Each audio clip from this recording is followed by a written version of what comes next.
of qualitative research. So this is under Introduction to Qualitative Research. We are now in lesson 3. Okay.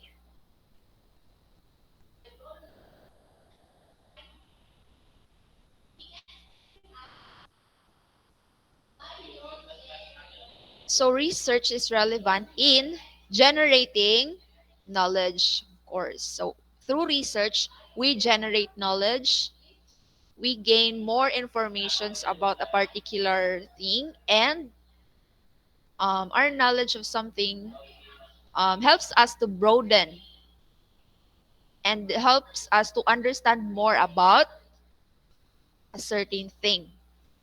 Okay. So our learning objective at the end of this lesson, you should be able to do the following: discuss the relevance of qualitative research in different fields. So why do you think you need to take a research course? Okay.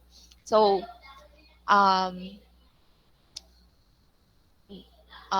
why do you think, class, we have to take a research class?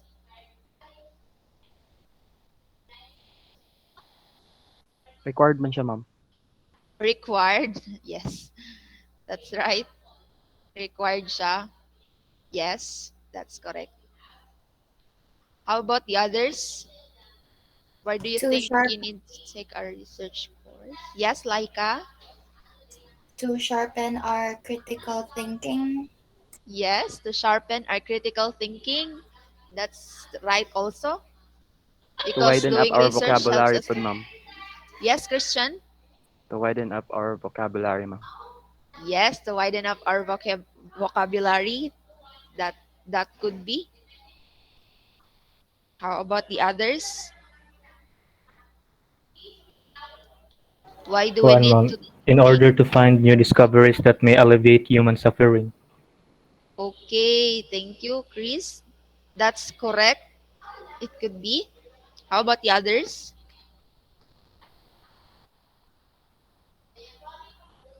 It promotes a love of confidence in Yes. reading, writing, Yes. analyzing, sharing valuable information. Okay, that's correct, Geraldine. Google Meet. Pwede pa rin mo na matunga para makita nimo sila. Hmm? Let's try. For a while, class.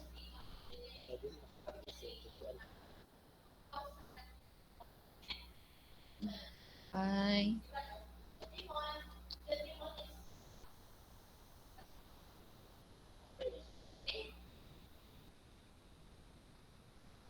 Ay, kapalit ba ni? Nagkuhan man ko, sir. Nag-share screen. Ano ka share screen ani? Oo.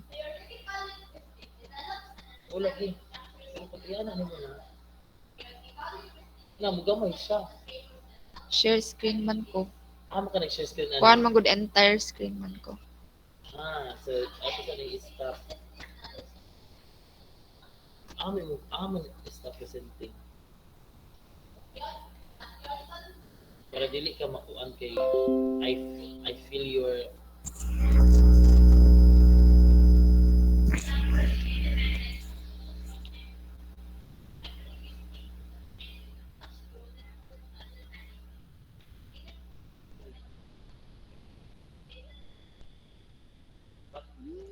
Okay, sir. Thank you so much. ako nga naman ako.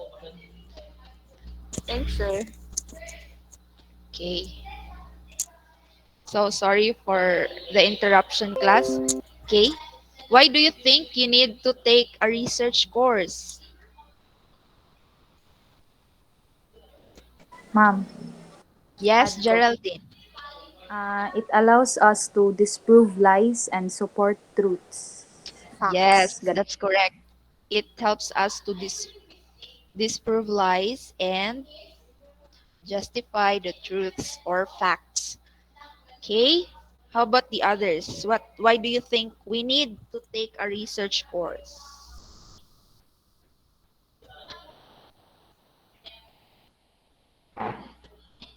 um, Yes, Gerald, Mark. develops understanding and decision making. Okay, very good. That's correct. It helps us to uh, it helps us in making decisions. All of your answers are correct. So let's proceed.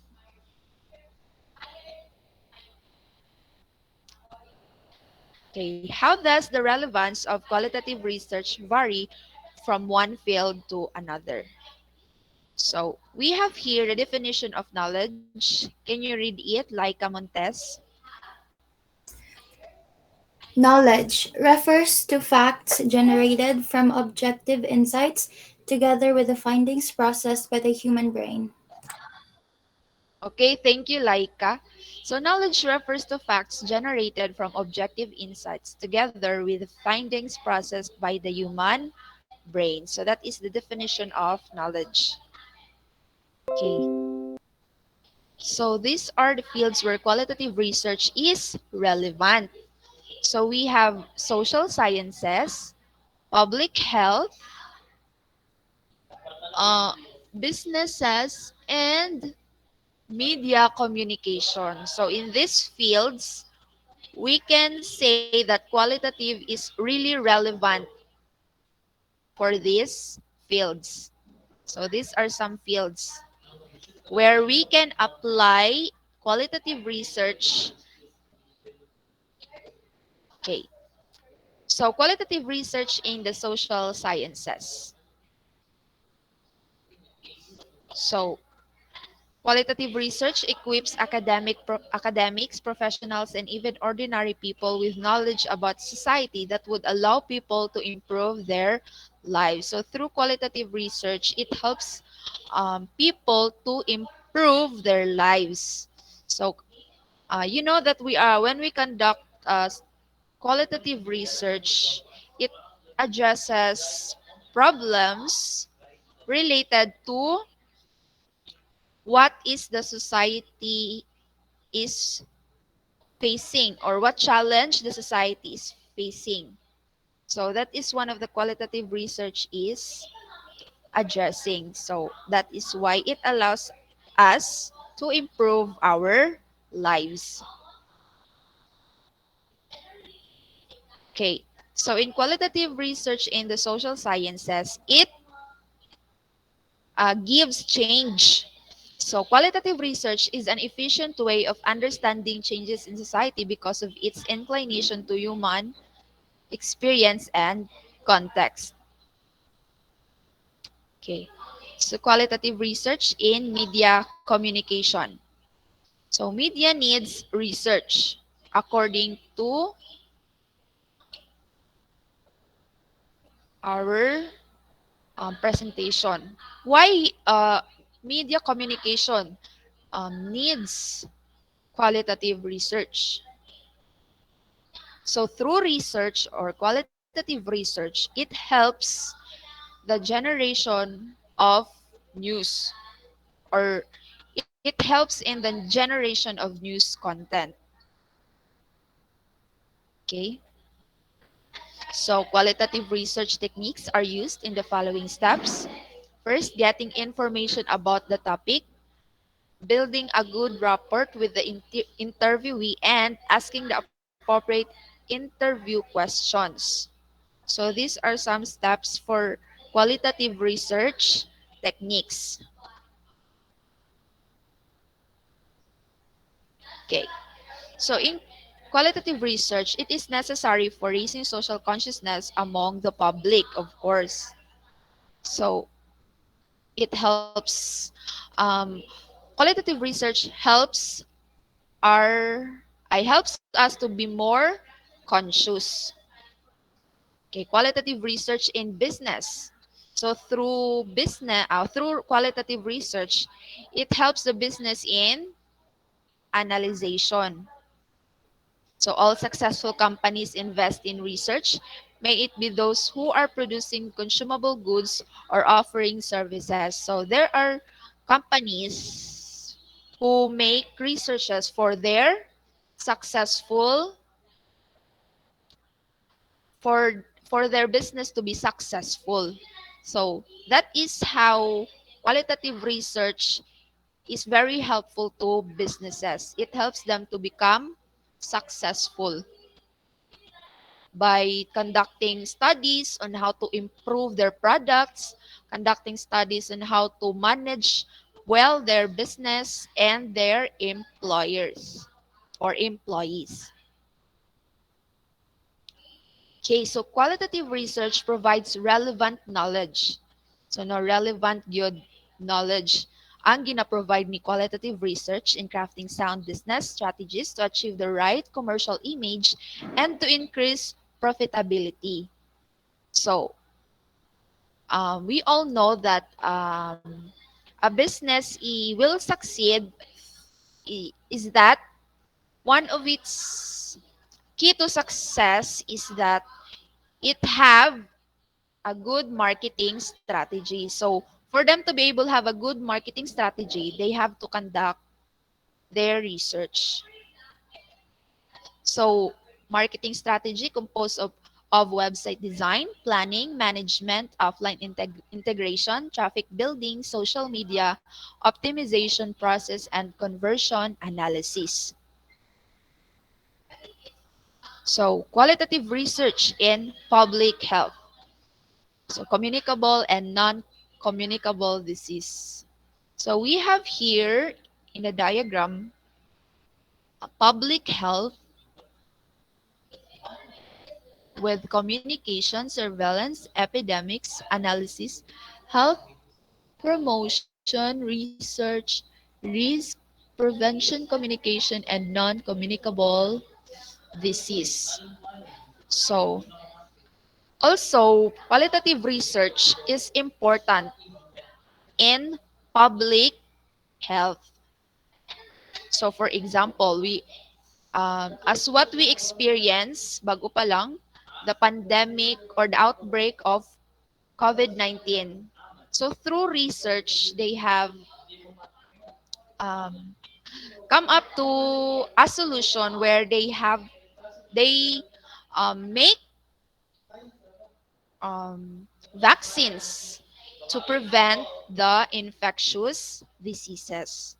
So that is how qualitative research helps us in maintaining our good health in the community.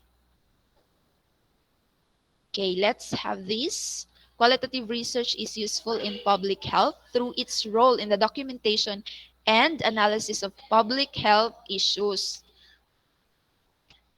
So, techniques can be used in epidemiolo- epidemiological studies to analyze how human behavior and practices contribute to disease transmission and mortality rates.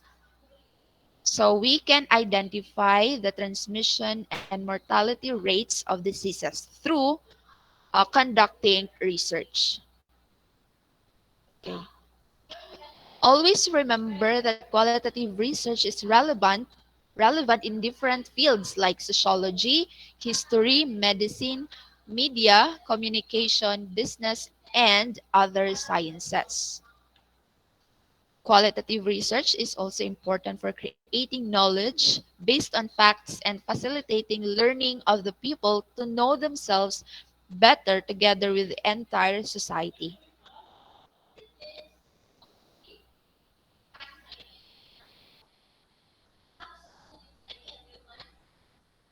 Okay, so those are the importance of qualitative research. So now you're going to think of a recurring issue within your strand. So based on your strand, so you are STEM students, okay, related to STEM, then identify the importance of qualitative research in studying this issue. But before you are going to make this task, let's have um, view a video from YouTube.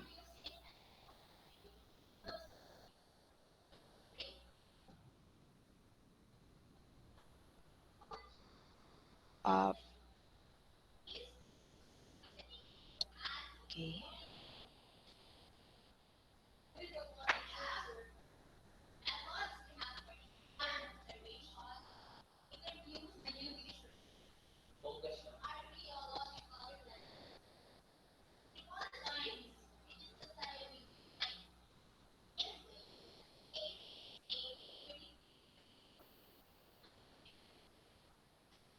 Okay, hello class. Can you view my screen? Yes, ma'am. Okay.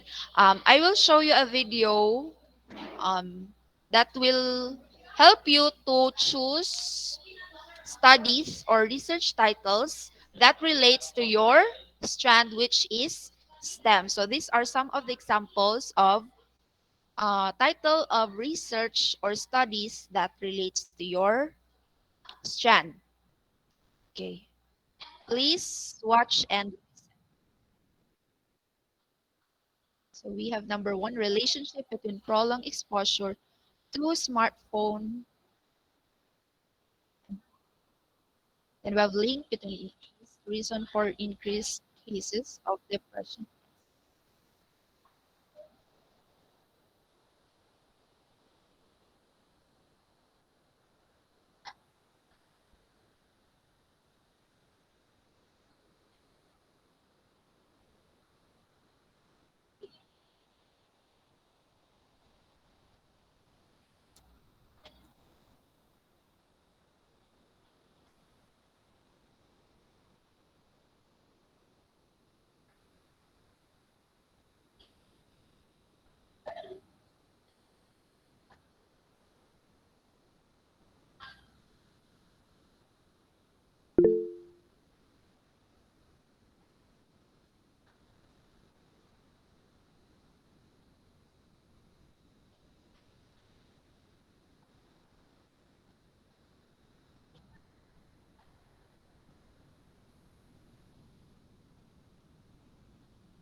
Okay, let's play again.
Okay. So those are some example of studies or research title that you can um, have when you do your or make your research titles.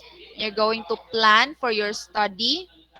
So um, there are more topics that you can choose. So it always depends on you on how you will or what topics you are going to choose. Okay? So those are just some titles um, you can use to get some ideas when you are going to make your own research title.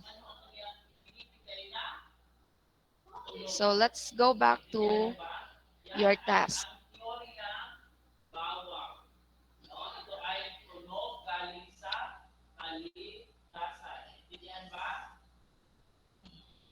So now class, you're going to think of a recurring issue within your strand. Then identify the importance of qualitative research in studying this issue. Um, okay. I want you to make your own research title one by one. Since you're going to make your research this coming few weeks. So next week we are going to divide you na into your group, into your respective groups for your research paper.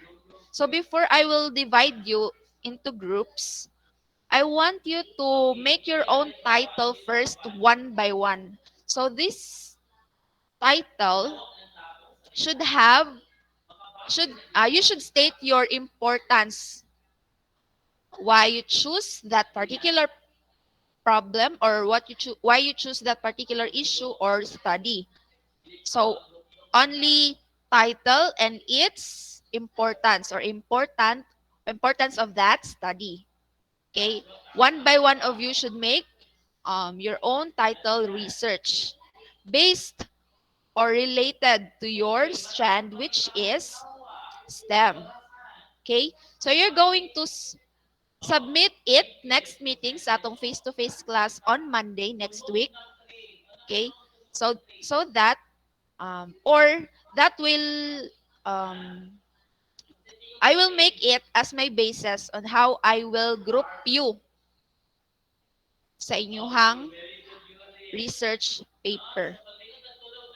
Okay, again, you're going to write your own research title one by one that is related to your strand, which is STEM. Okay, are we clear, class? Have you follow? Ano ba Yes, kita, ma'am? ma'am. Okay. Um, okay, I hope it is clear na no nga. You are going to write your own research title. Okay. You have more days pa to think of your own research title. Your research title should compose of maximum of 12 words. So, dapat dili siya mag-exceed sa 13 words. So, maximum of 12 words. Okay? So, only title and its importance. You can write it in a 1/2 sheet of paper. Then submit it in our next meeting next week. No, face-to-face. During our face-to-face classes next week.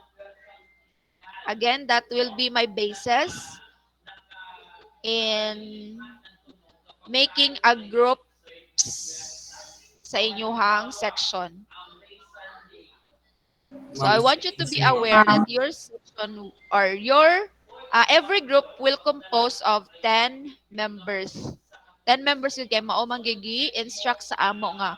Every group should compose of 10 members. Yes, Geraldine, you have a question?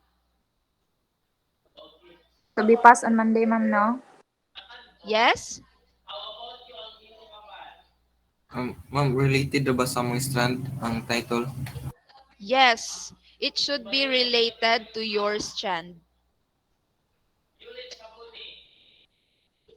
Ma'am, either qualitative or quantitative title amo ang buhaton or qualitative ra. It should be qualitative.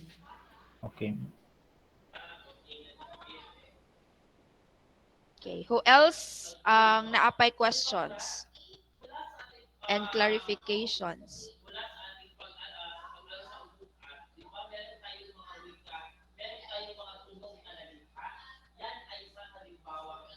Only one title lang, class. Anything basta related sa inyuhang strand. You can search in Google to have some idea, but you are not allowed to copy the whole thing in the internet, okay? Just get some ideas of what are the studies or research titles that are related to your strand, okay? But do not copy the whole thing in internet, okay? Just get some idea. So that is your task for today. So you will send it or pass it next meeting. You should write it sa one half sheet of paper ha, and then by next meeting dapat ready na siya to pass sa ato ang face-to-face classes.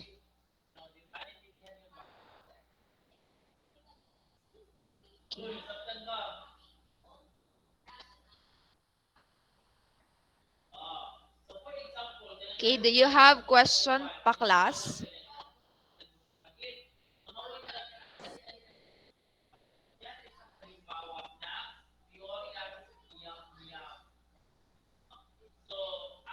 None, ma'am.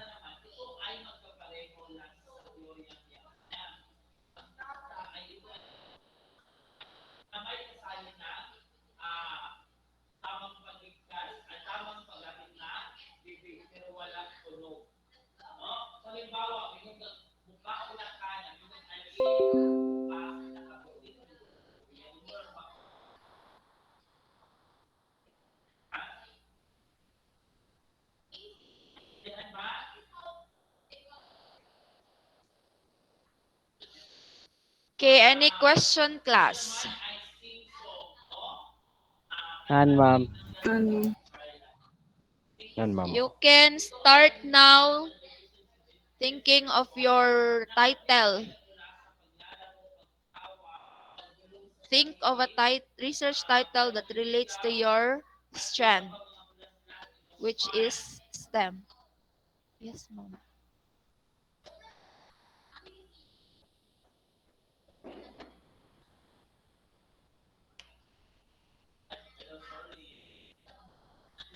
Okay.